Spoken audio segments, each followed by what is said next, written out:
Découvrez les miracles sacrés de l'Épître aux Romains.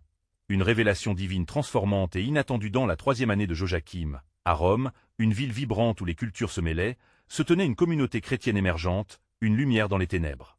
C'est ici que vivait Claudia, une femme juive, à l'esprit tourmenté, tiraillée entre les traditions de ses ancêtres et la foi grandissante qu'elle découvrait à travers les paroles de l'apôtre Paul. La ville, pleine de murmures et de débats, était un microcosme des divisions qui déchiraient la communauté naissante. La justice de Dieu, qu'elle avait longtemps cru insaisissable, prenait une nouvelle forme dans les enseignements de Paul. Les voix de la communauté, allant de la ferveur zélou à la désillusion, se mêlaient dans des discussions ardentes. Claudia se souvenait des récits familiaux, d'Abraham, justifié par la foi, non par les œuvres, Romains 4. Ces récits de foi ancestrale résonnaient en elle, alors même qu'elle commençait à comprendre le concept de grâce que Paul prêchait. Elle contemplait régulièrement sa propre histoire, se demandant « Et moi, quelle place ai-je sous ce ciel de grâce ?» Au sein de cette communauté, elle fit la rencontre de Lucius, un non-juif, luttant lui aussi avec son identité, se questionnant sur la place de sa propre culture dans ce nouveau cheminement spirituel. Ils partageaient leurs doutes et leurs révélations, ce qui les unissait au-delà des différences. Ils étaient des âmes en quête, faisant face aux tensions historiques qui Kuhn maîtressait. Ensemble, ils se mirent à prier pour la révélation d'une unité qui transcenderait les fractures de leur passé. Le jour où Claudia méditait sur la lettre de Paul, elle fut frappée par les versets de Romains 7, où le combat entre la chair et l'esprit était détaillé. Elle commença à voir ses luttes personnelles comme des ponts pouvant la relier aux autres. Peut-être, pensa-t-elle, ces contradictions en moi sont des signes de ma connexion avec le divin. Ce fut alors qu'elle trouva Lucius, pleurant dans l'ombre, se questionnant sur son abandon par Dieu. La grâce peut-elle toucher un étranger comme moi, ayant traversé tant de déviations? Leurs vies prirent un tournant inattendu lorsqu'un ancien soldat, Marcus, assista à leur conversation. Avec une humilité contagieuse, il témoigna de sa propre transformation, déclarant comment Dieu l'avait tiré des abîmes de la violence. Son récit de rédemption devint une illumination pour Claudia et Lucius, montrant que la grâce ne connaissait aucune frontière. Avec le soleil couchant caressant les ruelles effervescentes de Rome, un désir partagé émergea.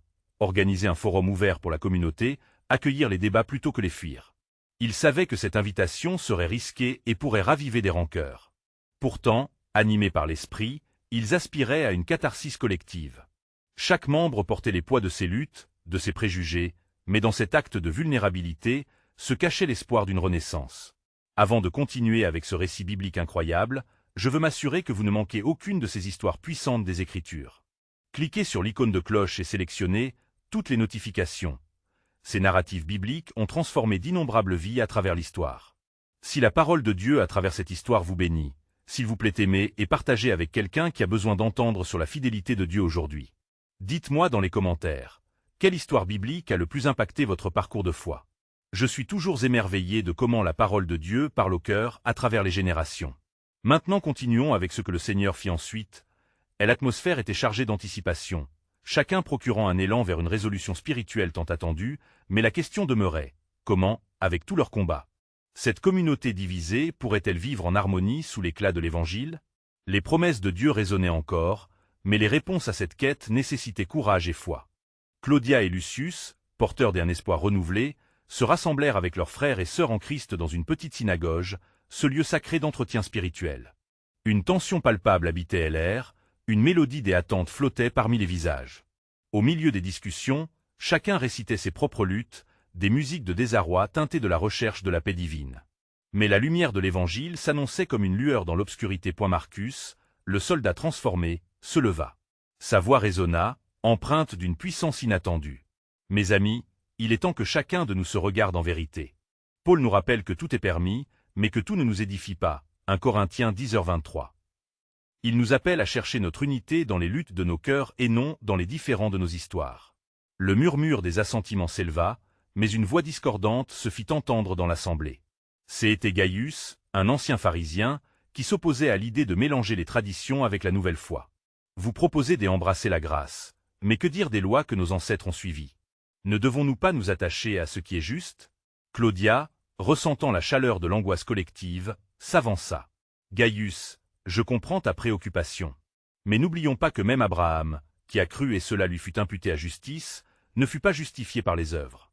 La promesse de Dieu s'étend à ceux qui croient, Romains 4h3. Nous devons ouvrir nos cœurs et laisser la grâce nous transformer. Les échanges fusèrent, chacun tirant de la narrativité de leur vie des éléments du passé qui semblaient irrésolus. Mais alors, dans le silence qui s'ensuivit, un murmure se fit entendre. Une femme, ayant écouté avec attention, se leva. Son visage exprimait une mélancolie profonde. C'était Myriam, portant la douleur d'un jugement passé. « Je suis celle qui fut rejetée, celle qui, à cause de mes fautes, devait être mise à l'écart. Mais la grâce, ce don inexplicable, aime à toucher aussi. N'est-ce pas celle-ci qui nous unit, au-delà de nos faiblesses ?» Des larmes coulaient sur les joues de nombreux membres de l'Assemblée, et le poids des vérités partagées se mêla à l'espoir de délivrance. La parole de Dieu agissait, comme une pluie nourrissante sur la terre aride. Au milieu des voix désespérées, l'Esprit leur rappelait que l'unité s'épanouit dans la vulnérabilité et l'amour. Cependant, au-delà des échanges s'élevait une question cruciale, lancée par une âme troublée. Sommes-nous prêts à être façonnés par ce que Dieu demande de nous? Le silence enveloppa le groupe, et des regards s'échangèrent avec une intensité qui allait au-delà du simple rassemblement. L'idée d'une communauté authentique, unie dans la souffrance des différences, prenait forme. Claudia, inspirée par la révélation de l'Esprit, s'exclama. Ce combat que nous vivons n'est pas vain. Au contraire, c'est un chemin vers la vie. Paul l'a écrit avec tant de clarté. Je suis convaincu que rien ne pourra nous séparer de l'amour de Dieu qui est en Jésus-Christ. Romains 8, 38-39. Et si cette promesse guidait nos pas? Le murmure se transforma en une prière collective, leur voix s'élevant vers le ciel, rue de Rome éphémère, mais lieu saint de l'alliance divine. Tous étaient appelés à sortir des ombres de leur propre histoire pour embrasser la lumière de l'Évangile, réalisant ainsi que même aux confins de leur faiblesse, ils étaient joints ensemble par celui qui transforma la mort en vie. Le Seigneur avait un plan, et Claudia sentait dans son cœur une conviction naïve mais profonde. Les voiles étaient progressivement levés et le récit de l'amour de Dieu pour son peuple s'affirmait de plus en plus. Mais bien que les premiers jalons de ce chemin prennent forme, la lutte pour l'unité était encore à venir. Quel dessein manifeste encore le Seigneur dans cette communauté? Se demanda-t-elle, son cœur vibrant d'une anticipation sainte. Mais ce qu'elle ignorait, c'est que ces moments de confrontation et de rédemption ne faisaient que préfigurer un déchaînement de la bonté divine qui transformerait non seulement chacun d'eux, mais l'ensemble du monde. Et alors que nous nous tenons ensemble, n'oublions jamais. Car je connais les pensées que j'ai à votre égard, dit l'Éternel, pensées de paix, et non de malheur, pour vous donner un avenir et de l'espérance. Jérémie 29, 11-20. En ce jour, l'Assemblée continuait de vibrer sous l'influence de la prière, des cœurs s'unissant à l'unisson, une symphonie d'espoir qui s'élevait vers le ciel. Claudia, les yeux fermés, ressentait la présence de l'Esprit Saint, imprégnant l'atmosphère d'une douce chaleur. Mais au-dessus du murmure apaisant, un nouvel élan de préoccupation devint évident, lorsque Lucius, avec le regard assombri, sortit de son mutisme. « Mes frères et sœurs, il y a une tempête à l'horizon, déclara-t-il d'une voix à la fois ferme et édifiante. À mesure que nous avançons dans notre foi et dans notre désir d'unité, les vents de la persécution commencent à souffler. Des rumeurs circulent dans la ville concernant notre groupe, et l'inquiétude monte au sein de ceux qui s'attachent à la tradition. Le silence se fit à nouveau, l'angoisse palpable pour ceux qui comprenaient les conséquences de cette nouvelle. « Que devons-nous faire » demanda Myriam, ses mains tremblantes révélant la fragilité de son passé malgré sa nouvel espoir. « Nous retrouverons la force dans la parole de notre Seigneur, répondit Claudia, sans manquer d'assurance. Nos ancêtres ont déjà fait face à des épreuves similaires. Sommes-nous moins que ceux qui ont traversé le désert avec Moïse?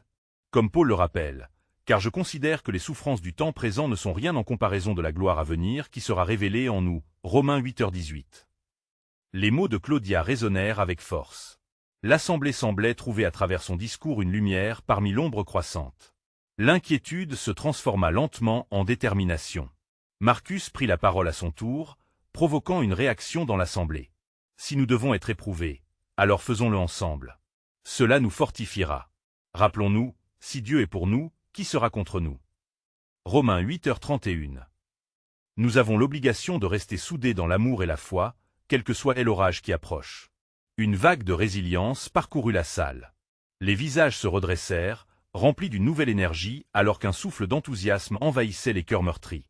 Rassemblons-nous. Que chacun de nous se tienne sur le fondement de la vérité qui nous a été révélée, s'exclama Lucius. Ce n'est pas le temps de fléchir, mais d'avancer avec l'assurance que celui qui a commencé une bonne œuvre en nous la mènera à son achèvement. Philippiens 1h6. Claudia, inspirée par ses frères, se leva à nouveau. Comme le nom de notre communauté le suggère, réjouissons-nous, car la joie du Seigneur est notre force. Néhémie 8h10. Nous verrons une œuvre extraordinaire se manifester au milieu de cette tourmente, une occasion de témoigner de notre foi vivante et de l'amour de Christ. Les âmes ébranlées oniriquement déversaient leur anxiété en chants de louange. Leur mélodie, douce mais puissante, contrariait les murmures d'inquiétude qui susurraient à l'extérieur. La lumière du ciel semblait se faire plus éclatante sur eux, alors qu'ils s'unissaient en une prière fervente. Cependant, à la périphérie de leur amour croissant, une ombre s'avançait, un pharisien au regard sévère qui, ayant entendu leurs paroles, s'approchait pour confronter leur communauté. « Vous, qui défiez les traditions de nos pères, que croyez-vous vraiment ?» demanda-t-il d'un ton accusateur, sa silhouette se détachant. L'assemblée se tourna d'un seul mouvement, le cœur battant, se préparant à défendre leurs convictions face à l'opposition. Et n'oublions jamais que la lumière brille dans les ténèbres, et que les ténèbres ne l'ont pas maîtrisée. Jean 1h05, murmura Claudia avec foi renouvelée, alors que l'issue de cette confrontation se dessinait. Et tandis qu'il s'engouffrait dans cette tempête des épreuves, un profond mystère se cachait encore, refoulant sous la surface. Quel miracle le Seigneur a-t-il en réserve pour nous alors que nous nous tenons fidèles dans l'adversité? Une question que seule l'éternité pourrait dévoiler. Écho du plan souverain de Dieu, se déployant peu à peu dans les cœurs et les âmes. Claudia, le cœur palpitant, se tenait face à l'homme au regard sévère. Ses yeux, emplis de crainte mais aussi d'une détermination fervente, scrutaient le visage du pharisien. Elle savait que cette rencontre serait un tournant non seulement pour elle, mais pour toute l'assemblée. Le silence était lourd, chargé des promesses et des peurs qui se mêlaient dans l'air. Nous croyons qu'en Jésus, la voie, la vérité et la vie, nous avons trouvé notre libération, déclara Claudia d'une voix forte, ses mots flottant sur l'atmosphère. Il est le Messie promis, celui par qui nous avons accès à la pleine vérité de Dieu. L'homme dévisagea Claudia avec des yeux empreints de mépris. Vous vous éloignez des voies de nos ancêtres, vous vous amenez au désastre. Que direz-vous de la loi que Moïse a reçue sur le Sinaï? Lucius, prenant courage, intervint.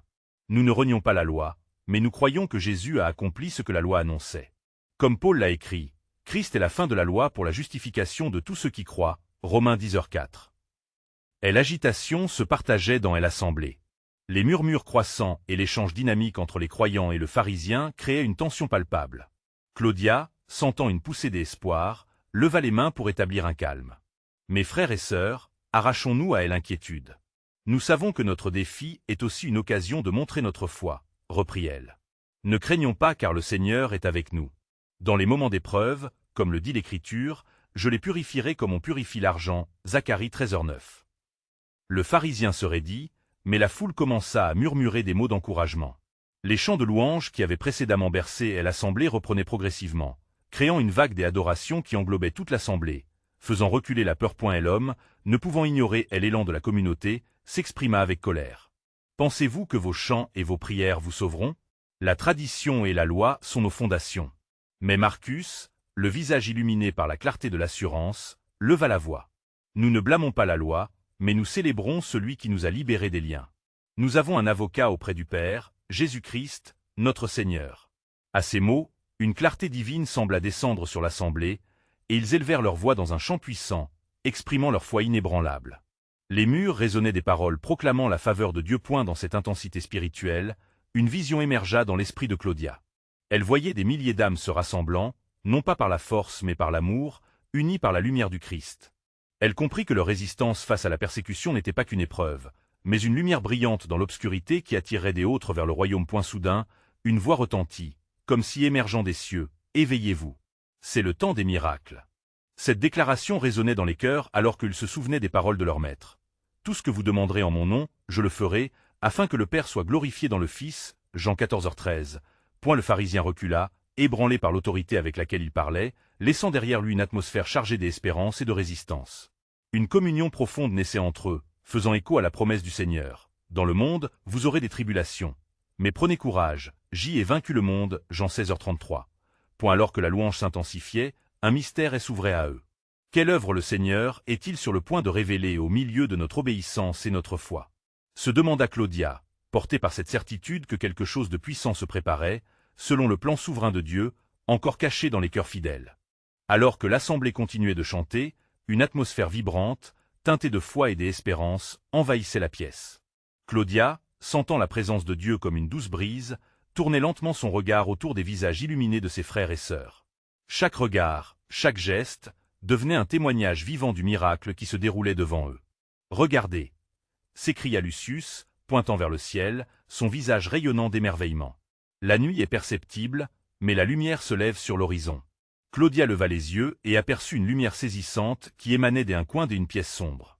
Les murs semblaient transfigurer leurs contours, imprimant une atmosphère des autres choses, de céleste, pulvérisant et l'ordinaire. Dans ce moment précis, une parole de l'Écriture lui revint en mémoire. Et la lumière brilla dans les ténèbres, et les ténèbres ne l'ont point reçue. Jean 1h5, point la foule se tut, hypnotisée par cette lueur.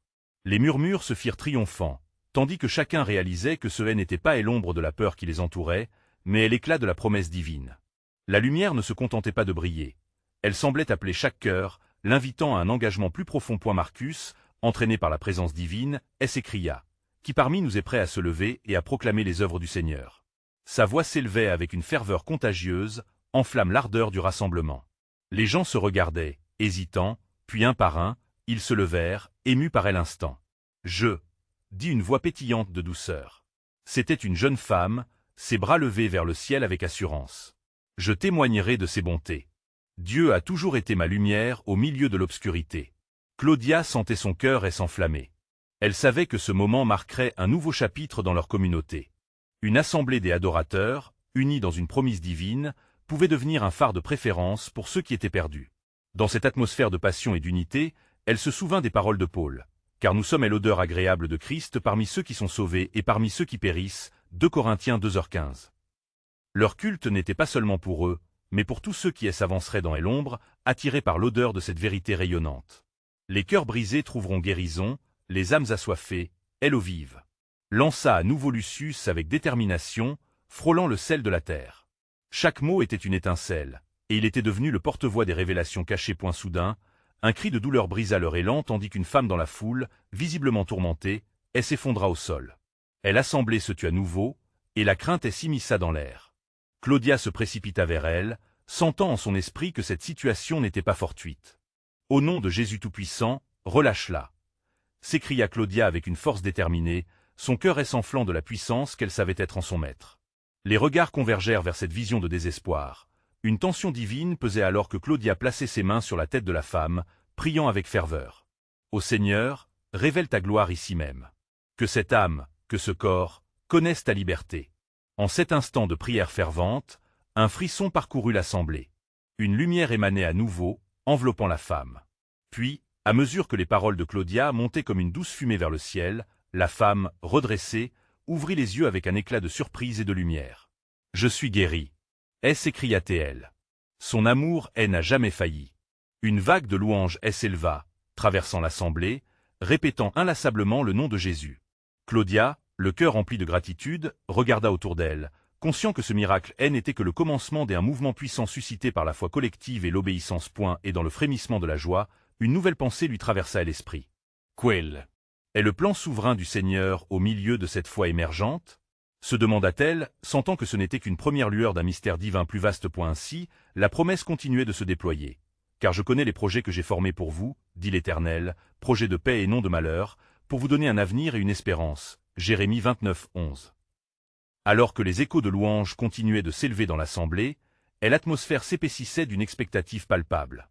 Les témoignages de guérison se mêlaient à la musique délicate, comme une mélodie céleste, créant une unité spirituelle. Claudia, encore sous le choc de la puissance manifestée, se tenait au milieu d'eux, le cœur battant d'une passion renouvelée. Le Seigneur ne fait pas seulement des miracles pour nous, mais pour ceux qui viendront après nous. Cria Marcus, sa voix résonnant avec une conviction ardente. Il attelle notre foi, et cette lumière qui brille dans nos cœurs est un appel pour tous ceux qui cherchent. À ces mots, une nouvelle poussée d'énergie éclata dans la pièce, les gens se levaient, les mains levées vers le ciel. Chaque membre de cette communauté savait au plus profond de lui que quelque chose de saint se tramait, un plan divin se dessinait, transcendant les limites humaines. Claudia ferma les yeux, se concentrant sur cette lumière qui pulsait encore, lui offrant une vision intérieure. Elle se remémora l'histoire de Moïse, lorsque Dieu se révéla à lui dans le buisson ardent, l'appelant à une grande mission. La pensée que leur communauté pourrait être relaxée de la même manière remplissait Claudia d'un esprit de détermination. Soudain, un murmure résonna dans son cœur. « Préparez-vous, car l'heure approche où la gloire de Dieu se manifestera parmi vous. » Soudain, les portes de la salle s'ouvrirent avec fracas. Des personnes de tous âges, visiblement fatiguées et accablées, entrèrent, leurs visages marqués par le désespoir. Claudia, voyant leurs yeux ronds d'émerveillement et de confusion face à la lumière resplendissante qui baignait l'assemblée, comprit que l'appel du Seigneur s'étendait au-delà des murs de leur église. « Qui sont-ils » chuchota un des jeunes hommes à l'arrière. « Des âmes perdues » répondit Lucius, sa voix vibrant de compassion. « Nous prions pour ceux qui souffrent. » Claudia observa ses visiteurs avec un regard empreint de foi.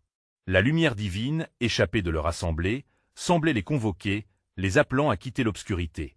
L'un d'eux, une mère tenant fermement la main de son enfant, s'avança timidement, ses yeux pleins de larmes. « Que se passe-t-il ici » demanda-t-elle, sa voix brisée. « Ici, nous avons découvert que Jésus est vivant » répondit Claudia avec assurance, sa foi bouillonnant. « Venez, et laissez-vous envelopper par sa lumière, car il guérit et restaure. » À peine avait-elle terminé que d'autres, encouragés par son assurance, entrèrent, amenant avec eux leurs propres fardeaux et douleurs.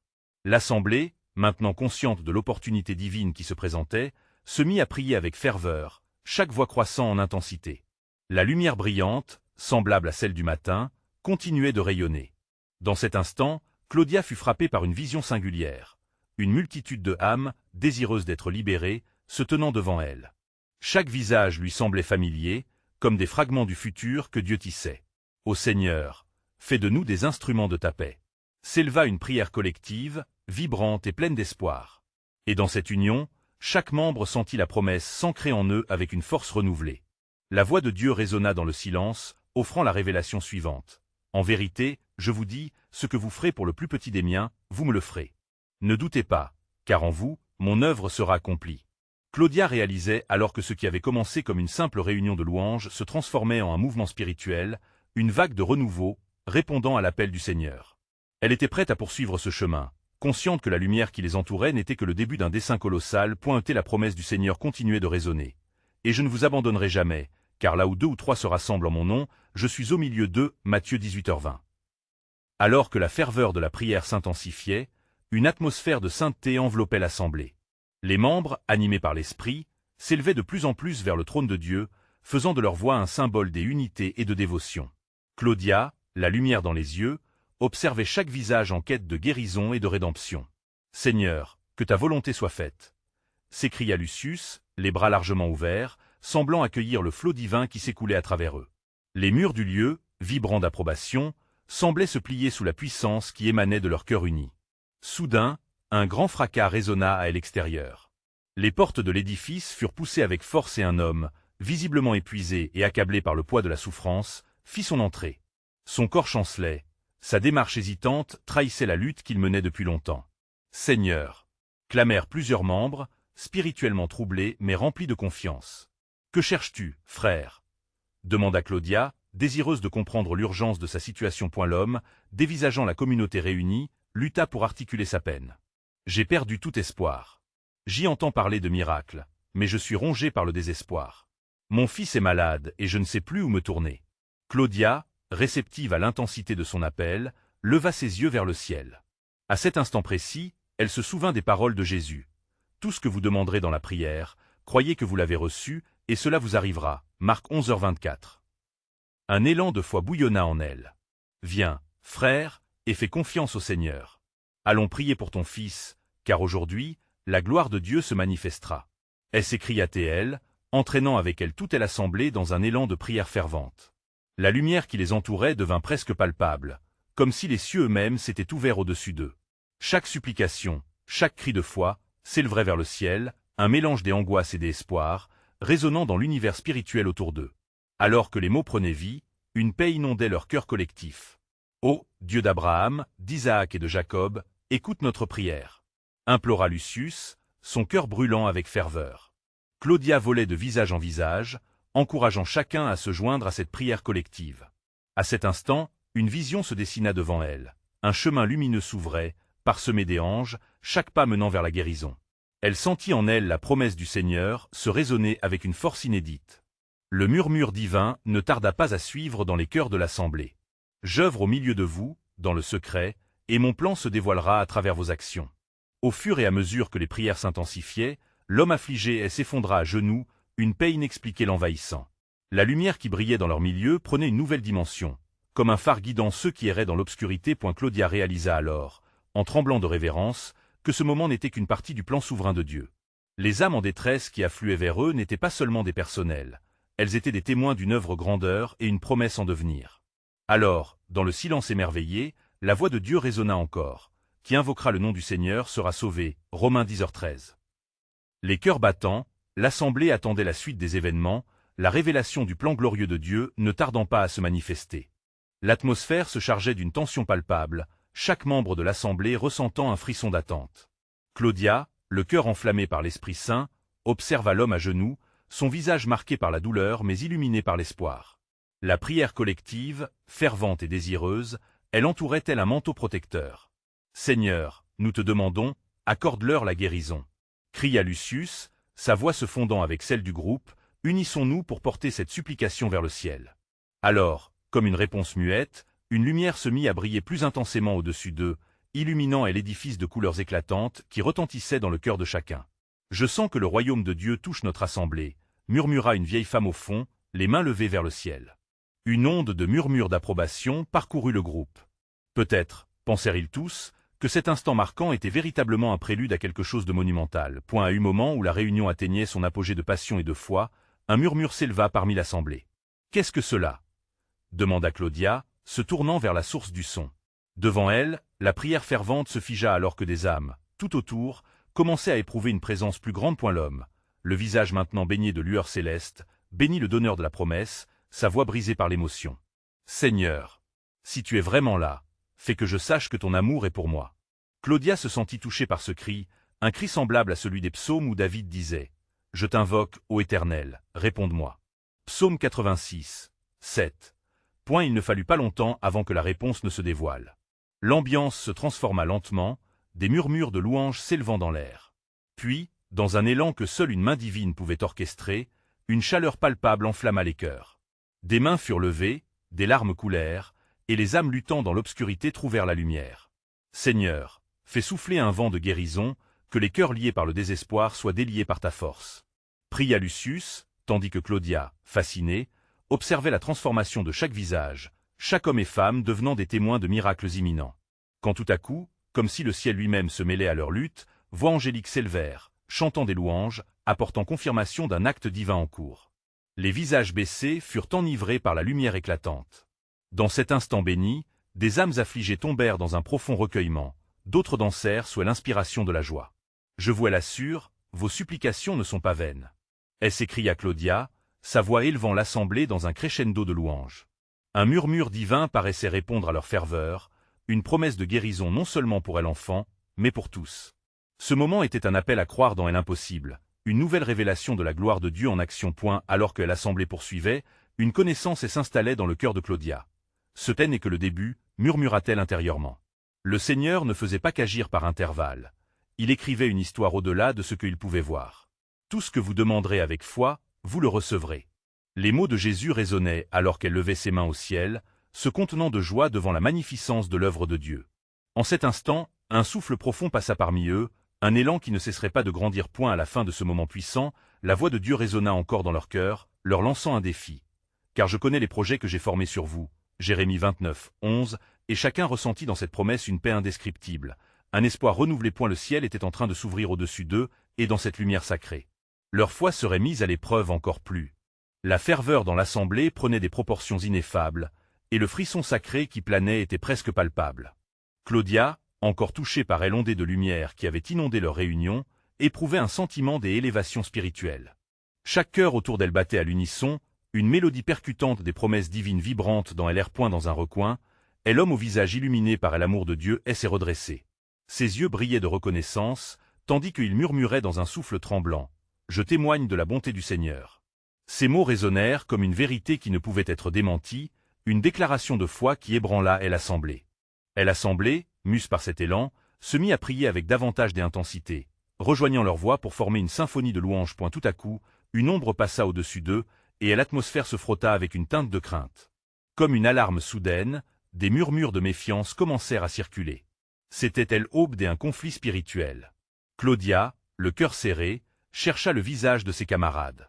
Elle percevait l'opposition qui se levait dans la spiritualité et, avec elle, une tension juste au-delà du visible. Les cris de joie se mêlèrent alors aux échos d'une voix séculaire, celle des pharisiens et des gardiens de la loi qui, se voyant menacés par ce mouvement de foi, prirent place à l'entrée. D'un ton ferme, ils exigèrent Que est-ce que ceci? Quel est ce tumulte qui ne respecte pas nos traditions? Cela provoqua un frisson parmi ceux qui priaient, une hésitation qui paraissait vouloir s'immiscer dans leur foi ardente. Claudia se leva, indomptable. Ce que vous entendez ici provient du Saint-Esprit, la promesse faite aux croyants. Le Messie est ressuscité, et avec lui, la guérison et la délivrance pour tous. Sa voix, élevée contre la tempête des oppositions, résonna comme un appel à la fois. Les pharisiens se regardèrent mutuellement, leur cœur empli d'une indignation palpable. Réponds-nous, comment oses-tu parler ainsi en ce lieu? Dès un élan théâtral, l'un des chefs leva son doigt accusateur, réclamant silence et respect. Et l'assemblée, maintenant partagée entre elle effroi et elle enthousiasme, attendait la suite des événements. « Seigneur, fais briller ta lumière dans notre obscurité », murmura Claudia, persuadée que dans chaque défi résidait l'opportunité d'illustrer la puissance de Dieu. Le Saint-Esprit continuait de couler, et l'assemblée, bien que troublée, commença à s'unir de nouveau par des hymnes. Alors que l'opposition cherchait à étouffer ce souffle nouveau, une vision apparut dans l'esprit de Claudia. Elle se rappela la promesse faite par Jésus dans Matthieu 18h20. « Car là où 2 ou 3 sont assemblés en mon nom, je suis au milieu d'eux. » Elle comprit que la puissance de l'assemblée tenait non seulement dans leur foi individuelle, mais surtout dans leur unité. D'un geste, elle invita tous à se tenir la main dans le cercle de prière fervente, un signe des unités face à l'adversité. Les voix s'élevèrent à nouveau, fortes et déterminées, portant leurs cris vers le ciel. Chaque supplication devient une muraille d'espoir. « Seigneur, manifeste-toi au milieu de notre épreuve. » La lumière divine s'intensifia, évinçant les ténèbres qui semblaient vouloir s'installer. Claudia ressentait l'action de Dieu. Elle savait que cette rencontre était plus qu'un moment de prière. C'était un tournant divin vers l'accomplissement des promesses. Dès l'obscurité à la lumière, l'assemblée entreprit un voyage de découverte, prenant conscience du pouvoir qui émanait d'eux par leur foi collective. Mais à ce moment, une vérité émergea des profondeurs de leur combat.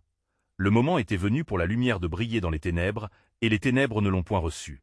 Jean 1h05, l'air vibrait de promesses, et le cœur de Claudia s'ouvrit davantage à l'œuvre providentielle de Dieu. Devant l'opposition, elle sut que leur histoire ne faisait que commencer, une histoire qui révélerait la grandeur souveraine de Dieu, accomplissant des projets qui transcendaient leur compréhension humaine. « Pour moi, dit le Seigneur, je ferai plus que vous ne pouvez demander ou penser. » Aux Éphésiens 3h20, le ciel ne leur parlait pas seulement de miracles à venir, mais d'une destinée gravée dans le cœur du peuple, à la croisée des chemins de la foi et de la résistance.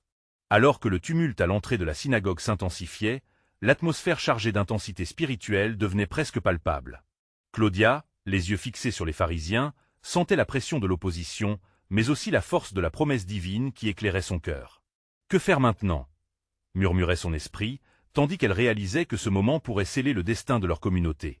L'un des pharisiens, dont le visage marquait des années de rigueur religieuse, s'avança encore, le froncement de son sourcil prononcé surfant sur une mer de colère contenue. « Vous appelez cela une œuvre de Dieu?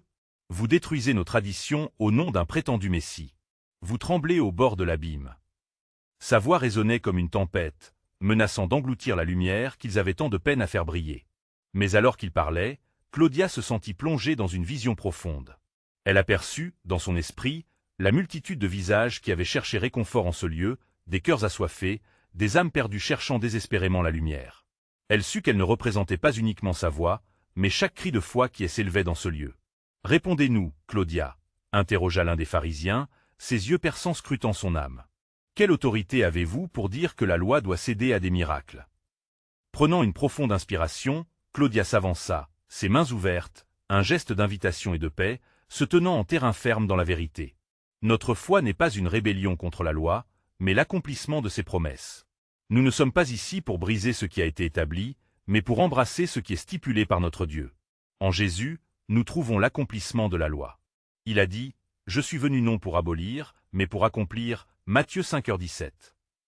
Ces mots résonnèrent dans l'assemblée, créant un écho de conviction parmi ceux qui avaient tremblé de peur face à l'intimidation des pharisiens. La faiblesse se transformait lentement en légitimité. Une lueur d'espoir traversait les cœurs, et chaque visage, illuminé par cette vérité, se redressait avec une douceur audacieuse. Lucius, encouragé par la détermination de Claudia, s'ajouta à la discussion. « Ne craignons rien, mes amis. La racine de notre foi est enracinée dans ce que nous avons vécu. Nous avons vu Jésus guérir, restaurer et délivrer. Ne sommes-nous pas témoins de sa bonté ici même, parmi nous? Quoi qu'il arrive, nous ne reculerons pas. » Au fur et à mesure que sa voix s'élevait, un grondement de soutien émergeait. L'assemblée commençait à se lever, prêt à prendre position pour leur foi, leur communauté, et leur Messie. Une femme du fond de la salle, avec des larmes aux yeux, se leva et s'exclama. Quand j'étais perdu, c'est lui qui m'a retrouvé. Quand mon cœur était brisé, c'est lui qui m'a guéri. Cette proclamation résonna comme une vérité vivante, poussant d'autres à se tenir et à témoigner, créant ainsi un petit rouleau compresseur de louanges et de confessions de foi. Bientôt, plusieurs se succédèrent, témoignages ardents émergeant dans la clarté croissante. La lumière brisait les ténèbres. Mais alors, le regard du pharisien s'assombrit, et comme un dernier acte de résistance, il s'adressa à l'assemblée. « Sois, mais attention. Au nom de notre loi, nous ne vous laisserons pas répandre cette hérésie. » La menace était claire. Des hautes gardes prenaient position, prêts à agir. Claudia sentit son cœur se serrer. La peur pouvait s'infiltrer parmi eux, mais une puissance plus forte agissait déjà, et l'appel du Seigneur résonnant comme un murmure digne de confiance. « Seigneur, donne-nous la force de persévérer même au cœur de cette tempête, » pria-t-elle. Le souffle court et les mots soufflés d'un profond désir d'obéissance. Alors que le conflit menaçait d'exploser, une nouvelle voix se leva au milieu de l'assemblée, un jeune homme qui avait longtemps été éloigné des promesses de Dieu. Il dit avec la fragilité de celui qui parle face à un océan de doxa. Il est temps que nous fassions entendre notre voix, non pas avec colère, mais avec l'amour qui nous a été donné. Si nous nous tenons fermes ensemble, si nous sommes rassemblés en son nom, alors il sera ici avec nous. Matthieu 18h20. Claudia comprit alors que ce défi venait avec une opportunité divine. L'invitation à unir leur cœur, non seulement pour eux-mêmes, mais pour témoigner aux autorités de l'amour inébranlable de Dieu. L'opposition n'était pas là pour détruire leur foi, mais pour la solidifier. Une ambiance de détermination collective flottait dans l'air. Les âmes, unies et déterminées, décidèrent de se lever, ensemble, non pas pour se défendre, mais pour témoigner, pleines de conviction. Celui qui a commencé cette bonne œuvre en nous l'amènera à son aboutissement. Philippiens 1h06. Claudia savait que cette résistance, nourrie par la foi, ne serait pas vaine. Dans les moments de défi, il devait se rappeler que Dieu avait un plan souverain et glorieux, un mystère en attente d'être révélé au milieu de cette confrontation. Une promesse encore cachée. « Car je connais les pensées que j'ai à votre égard, dit l'Éternel, pensées de paix et non de malheur, pour vous donner un avenir et de l'espérance. » Jérémie 29:11. Et tandis qu'il se tenait là, devant l'opposition, une nouvelle vision d'unité se dessina. Celle d'une communauté prête à embrasser la puissance de la grâce pour changer le monde autour d'eux, révélant l'éclat de la lumière céleste, malgré les ténèbres menaçantes.